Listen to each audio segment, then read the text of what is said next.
Kumusta mga kanoysi? Welcome back sa ating YouTube channel, Pilipinoysi. So ngayong araw, another update naman tayo about politika ng ating bansa.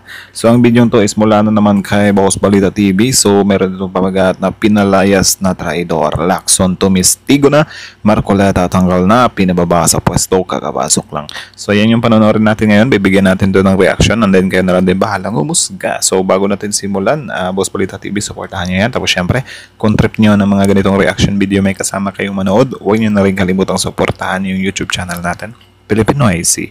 Also, courtesy na rin sa Senate of the Philippines. Tapos, yun. Pilipinoysi. Like, comment, share, subscribe. So, again, ang video to ay may pamagat na pinalayas na traidor, Lacson tumistigo na, Marcoleta tanggal na, pinababa sa pwesto, kakapasok lang. So, grabe din kasi talaga to par. Itong, bangayan ni Marcoleta at ni Lacson. Sobrang, talaga nila. I think sobrang init nilang dalawa eh. Diba? So, Boss Balita TV, Pilipinoysi, like, comment, share, subscribe, start. Sabihin natin worth it or dapat na ikonsidera na state witness. And you responded, at this point between Diskaya and Bryce Hernandez, does the chairman has the prerogative to make judgment? No, that's my perspective. So don't question my opinion. I am not questioning your opinion, Mr. Chair, but you are the chairman of this committee. You are not interested in the prejudicial question that I am going to raise, Mr. Chair? Go ahead, you raise your Kaya nga sinasabi ko sa inyo eh, You're an questioning my investigator, opinion. we are investigating. Away kagad tayo rito. Mr. Chair, we are in Grabe, ang tapang ni Marcoleta talaga par. Isipin nyo na lang par kung up until now siya pa rin yung nasa Blue Ribbon, Or ewan ko, kung kayo ba, nagiging ganyan ba siya lalo kasi pinalitan siya or ganyan na talaga siya or lalala pa siya kapag siya yung nandyan sa pwesto ni Ping Lacson. Kasi for me naman, okay lang naman. At least mas may mas may galaw pa nga yung ginagawang investigasyon ni Senator Ping Lacson. Diba? Kayo na lang bahalang humusga naman kay Marcoleta kung paano niya gampanan yung niya as tawag dyan, as a Blue Ribbon Hearing is suspended. Mr. Chair, Mr. Alcantara, you proceed. I will register my continuing objection, Mr. Chair. I will question the objectivity of this proceedings if you will not allow me raise this point. Maybe in the plenary this afternoon I will raise it. Go ahead. Mr. Alcantara, you proceed with your statement. Proceed. Hindi na kasi binapansin eh. Sobrang taas din kasi ng emosyon ni talaga par ni Marcoleta. Ewan ko lang kung yung ni Marcoleta ngayon is dahil ba yan sa parang natatanggap niya rin na papuri mula sa mga DDS, diba, na kaya mas lalo siyang ginaganahan or yan na talaga yung siya na talaga yung ganyan siya. Parang ganyan na talaga siya kasi nung time naman na congressman pa siya, hindi naman siya ganyan hindi naman siya ganyan katapang diba? I think mula nung banggitin niya yung kuryente na 2,000 pababa, hindi na pababayaran, parang dun siya nagsimulang tumapang like sinasabi niya na yung pangako, wag puro pangako, asan yung pangako, diba? Yung pangako niya, kaya kumusta na yun? Ano bang gagawin natin dito? Sobrang nakakagulat na balita. Grabe si Marcoleta na pahiya. Tumistigo na si Lacson. Pinalayas na sa Senado. Marcoleta tanggal na. Ayon sa nakalap nating impormasyon, protektor si Marcoleta ng mga Diskaya. Binulgar ni Ping Lacson matapos nilang pagtalunan gawing state witness si Oy, yung protector si Marcoleta ng mga Diskaya, of course malaking accusation yan pero yan yung mga nakikita natin ngayon sa internet talaga, na parang yan na nga daw yung lumalabas sila na nagiging protector or abogado ng mga Diskaya, diba? Yung ibang kababayan natin kasi nagdududa sila na bakit ganyan yung way, diba? Kasi alam naman natin par na itong mga Diskaya na to, itong sila Bryce Hernandez na to, sobrang daming nalalaman nito par. Like, for sure, kung makuha lang talaga natin yung 100% na information, is baka magkakaubusan tayo ng politiko dito sa bansa natin par. Diba? Si Alcantara pa, dagdag pa natin yun. Diba? Kamakailan lang, pinangalanan niya, Bong Revilla. Diba?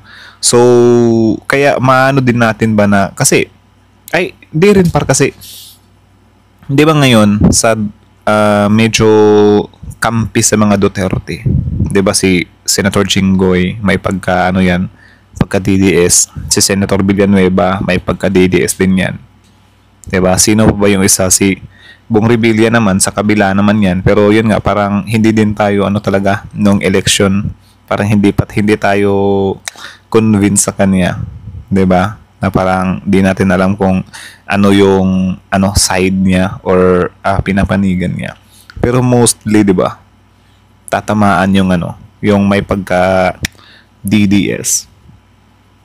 Ewan ko lang kung kaya nila ginaganyan na kini-question talaga nila. Kasi, baka may mga solid Duterte blocks talaga, 'di ba? Na involved. Ewan ko lang. May mga nakikita din akong balita about sa yung sa mga Villars din. 'Di ba?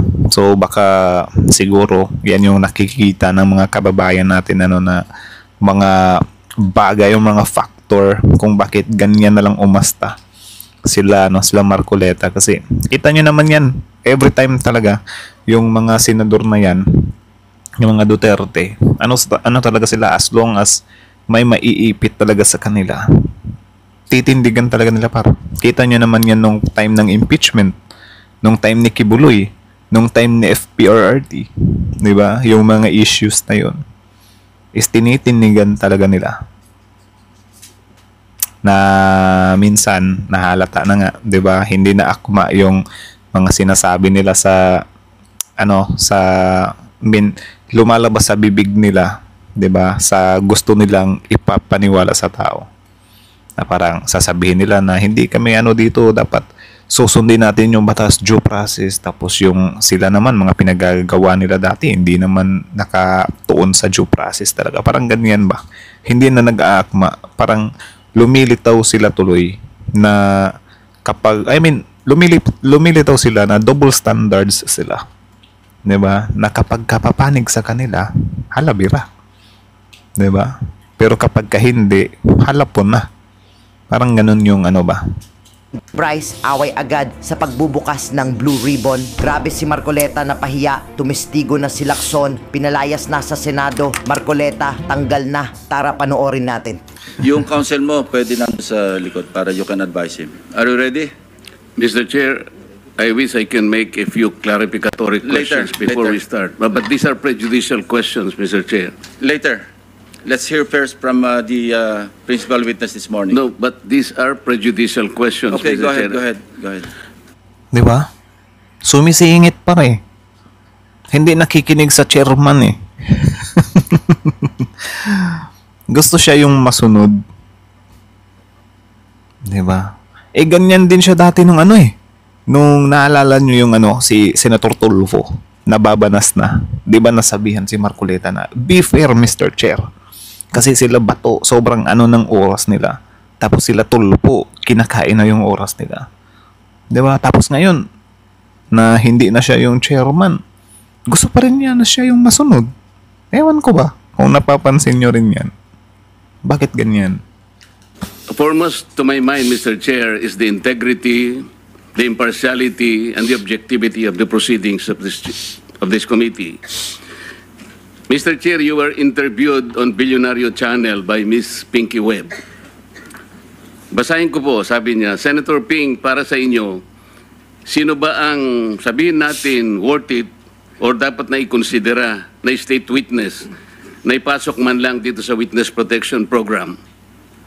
And you responded, at this point between Diskaya and Bryce Hernandez, Mr. Chair, question is, does the chairman has the prerogative or the right to make judgment? No. Judgment ba yun? Kayo ba para yung judgment at opinion, same ba yun? Kasi para sa akin, opinion lang naman yun Tsaka sa interview naman niya kay Pinky Webb yung doon naman niya yun, sinagot. At least sinagot. 'Di ba? Hindi gaya ni VP Sara dati na kapag uusapan yung issue sa kanya, hindi sasagutin. Minsan balagbag pa kung sagutin. 'Di ba? Yung sa issue sa West Philippine Sea, sinong pinapanigan mo, anong komento mo sa China, hindi masagot. 'Di ba? Tapos ngayon, nasasagutin kung sino yung mas credible or whatsoever. Kapag kasasagutin, judgment agad. Hindi naman siya judgment eh. Magkaiba yung judgment at opinion. Kasi yung opinion ni Ping Lacson, kung i-raise niya yan dyan, kung hindi aagrihan ng karamihan yan, parang ganyan, or mababaliwala lang din yung opinion niya. Parang ganun ba? Parang ewan ko lang kung naano nyo rin yan, na parang kakasimula pa lang, or siguro plinano niya na, oy, bago to simulan, dapat, tibagin ko muna tong tibagin ko muna yung, ewan ko kung anong tawag dyan, parang guard, something like that. Diba? Na ugain ko nga muna to bago namin simulan. Kasi kita nyo naman, diba, sabi ni Ping Lacson, mamaya na. Tanungin muna natin. Tapos, sinabi talaga ni Marcoleta na, hindi, prejudice nga to, prejudice, something like that.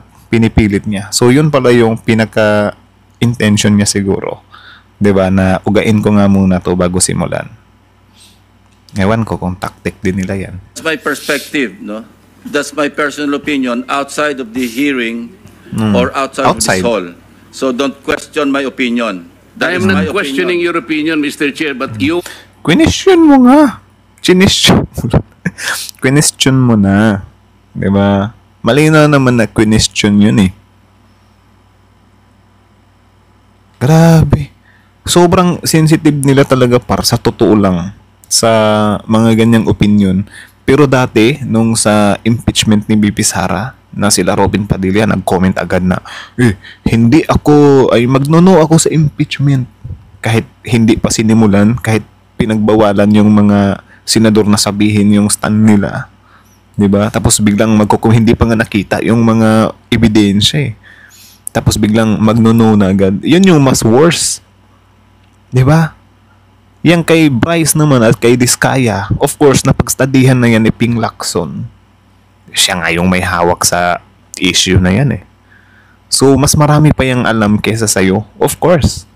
Diba? Kasi sila yung sila yung nagdidig niyan eh. Sila yung nangangalkal niyan.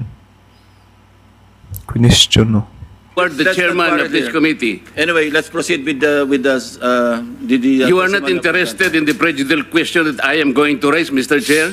Go ahead, you raise your Kaya nga sinasabi ko sa inyo eh. You're An questioning my investigator, opinion. we are investigating. Away kagad tayo rito. Mr. Chair, we are still Hearing is suspended. investigating. Session is resumed. Mr. Alcantara, you proceed. Thanks, Mr. Chair. Mr. Alcantara, you proceed. Bastos talaga. Go ahead. I will register my continuing objection, Mr. Chair. I will question.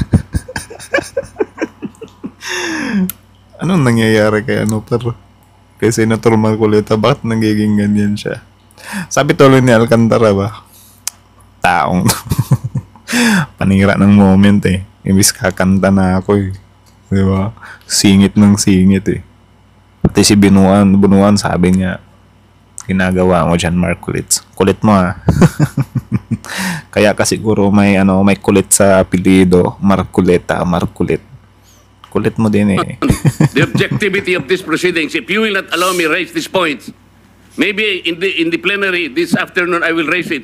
Go ahead. Doon ka sa plenary. Mr. Alcantara, you proceed with your Why not pag-usapan nyo na lang man to man? statement. Your Honor, okay lang po bang makapagbigay ako ng opening statement ko po? Proceed. Ano bang gagawin natin dito? Magandang umaga po sa inyong lahat. Tinatanggap ko po na ako po ay hindi nakasagot sa maraming tanong mga Ayan na. nakakaraang huling araw upang maproteksyonan ang institusyon na aking minahal sa loob ng 30 taon. Subalit nitong mga nakang araw, ako po ay nakapag-isip-isip na tumulong na lamang po sa investigasyon na to. Ewan ko lang ha, pero based sa nakikita ko sa Senate ba, para silang mga, nagbibibihan, namin yung ganyan na nung nakarang araw, nagkapikunan si Estrada at saka si Pangilinan. Tapos after nun, lalapitan ng mga kasamahan nilang senador, usap-usap. Parang mga high school ba na parang kapag nagkaaway yung dalawang magkaklase, lalapitan, uy, okay lang yan, wag ka nang ano, parang ganyan balik. Grabe. Pag ganyan-ganyan pa kayo, mga grown mans na kayo, di ba? Alam nyo na yung mga ginagawa nyo. Nasa harap kayo ng maraming tao. Ay, nako. Para po sa bayan. Narito po ako sa harapan nyo ngayon upang tumulong ng buong puso, abot ng aking makakaya, Talaga ba? upang makapagbigay linaw sa katanungan sa investigasyong ito. Naintindihan ko po na hindi lang mainit ang isyong aking kinakaharap. Sa kasal ko yan. Mararamin po ang galit Sobrang sa aming init. mga kasama sa DPWH dahil sa mga nabanggit na mga sinasabing katiwala sa aming ahensya. Siyempre. Hindi ko na po titingnan to. Ito po galing sa puso ko. Nangangamba po kasi ako sa seguridad ng pamilya ko. Anak ng tokwa nyo rin kasi. Kayong mga illegalista kayo, mga ogag kayo, mga kurakot kayo, mga lintik kayo. For sure, bago nyo pa simulan, 'di ba, na matanggap yung kauna-unahang bribe ninyo, alam nyo na possible na mapahamak or manganib yung family nyo. Alam nyo na yan, consequences na yan eh. 'Di ba? Alangan, papasok kayo sa isang illegal. Do you think may labasan pa yan? Sisihin nyo yung pagiging sakim nyo sa pera. 'Di ba? Consequences nyo rin yan eh. Dapat naisip nyo na yan nung una pa lang, bago nyo pa lang tinanggap yung kauna-unahang bribe na tinanggap nyo. 'Di ba? Saya kayo ng saya, tawa kayo ng tawa dun sa casino. Waldas kayo ng waldas ng pera, tapos ngayon biglang takot pala kayo sa safety nyo. 'Di ba? Ang labo din kasi. Dapat naisipan nyo rin talaga yan bago nyo pasukin yan. Kaya sa mga mga nag-a-attempt dyan, mga nasa gobyerno, nag-a-attempt na mangurakot, isipin nyo yung ganito. Kasi wala talagang maasahan dyan sa mga kasamahan nyo. Maglalaglagan talaga kayo in the end. Kapag nagkabukuhan na, maglalaglagan talaga kayo. Kanya-kanya kayong linis ng mga pangalan nyo eh. Ang ending, yung iba, pinagchuchugi na. Sabi ko nga sa inyo, di ba, ito sila Bunuan, whatsoever. Mga nganib talaga yan. Kasi lilinisin kayo eh. Yung mga nasa taas ninyo, di ba? Of course, isa-safety nila yung mga pangalan nila. Malas na lang yung mga napangalanan na. Kaya dapat kung gusto nyo, itodo nyo na, pangalanan nyo na lahat para matapos na. Ipakulong nyo yung mga big bosses nyo. Tapos. Ito pong aking salaysay ay marami pong mga tao na mababanggit Yun. at ako po ay humingi ng tawad sa mga tao na to, pero kailangan ko pong Lintik. Bakit ka hihingi ng tawad sa mga tao na yan? Kung totoong guilty yan, dun ka humingi ng tawad sa taong bayan. Anak ng tokwa. Magsusuri ka pa talaga, maghihingi ka pa ng tawad. Dun ka humingi sa taong bayan, no? Diba? Sa mga kababayan natin na biktima, mga family na natsugian dahil sa mga palpak nyo na mga proyekto. Anak ng tokwa, magsusuri talaga sa mga papangalanan, no? sabihin yung katotohanan. Nihiling ko lang po sa ating buting chairman, sa ating Secretary Justice po, na maproteksyonan po yung pamilya ko. Medyo napakabigat po ng mga babanggitin ko rito. At ito po ay malalaman po natin ngayong umaga. At ako po ay in good faith sa lahat po ng mga senador nandito, sa ating secretary at sa mga nandito po lahat. Simulan ko na po ang aking pinandang salaysay, Your Honor. Dapat kasali din yan si Bunuan. Sa akin pong Huwag kang boss, umiyak. na nabanggit po nung nakarang hearing Parang umaacting ng lang. aming kasama, Undersecretary Roberto Bernardo po. Una ko pong nakilala si Yusek Bernardo taong 1997. Kami po ay magkasama sa Los Baños po. Grabe, no? 1997, tapos ako 1996.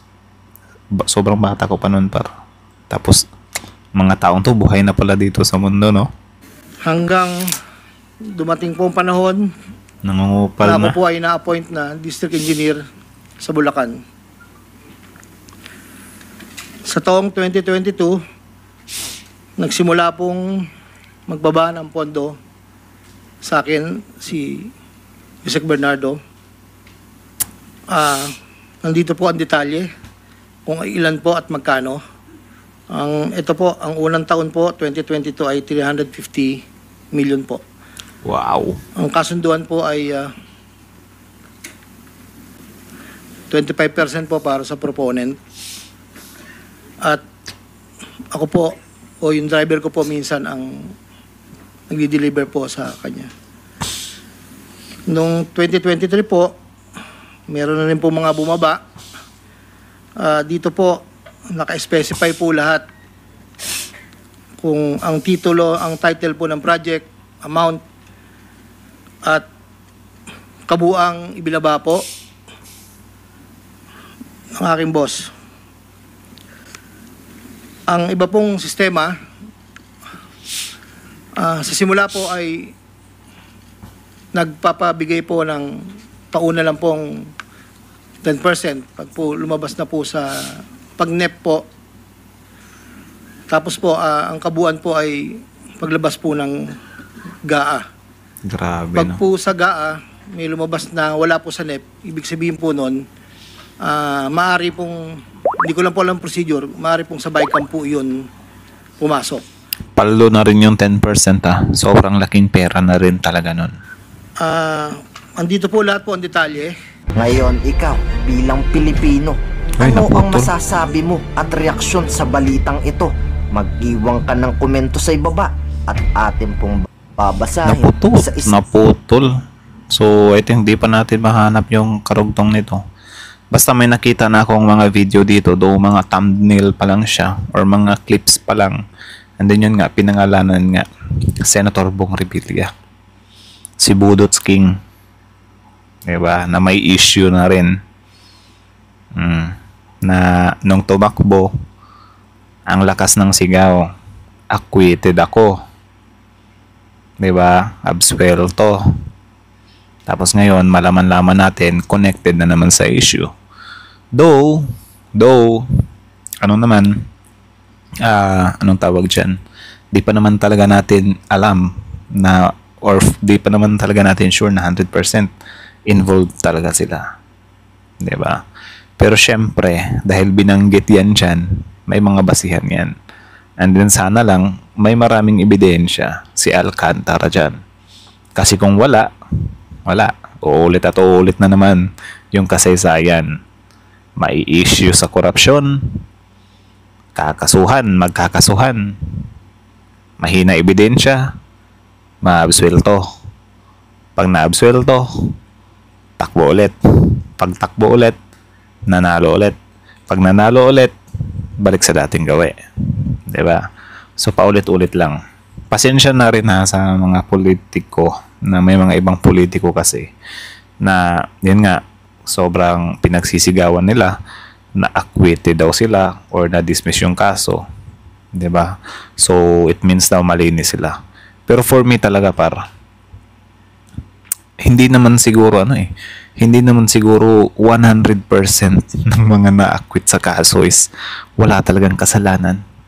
Kasi yung bansa nga natin, sobrang talamak sa pagkagahaman, pagkasakim sa pera. Lahat nagagawa ng pera. Kaya nga may kanta, di ba? Na ang hustisya ay para lang sa mayaman. Kasi yung mga mayayaman, nakukulong lang, pero na-absuelto. Though hindi ko sinasabi na kayo yun. Pero di mo rin mawawala sa isipan namin, di ba? Na may mga politiko na na-issue na kahit totoo naman yung ibinabato sa kanila, it's just na-acquit lang dahil mahina yung ebidensya or mapera sila or may nabayad sila, ibinayad sila, may under the table or whatsoever.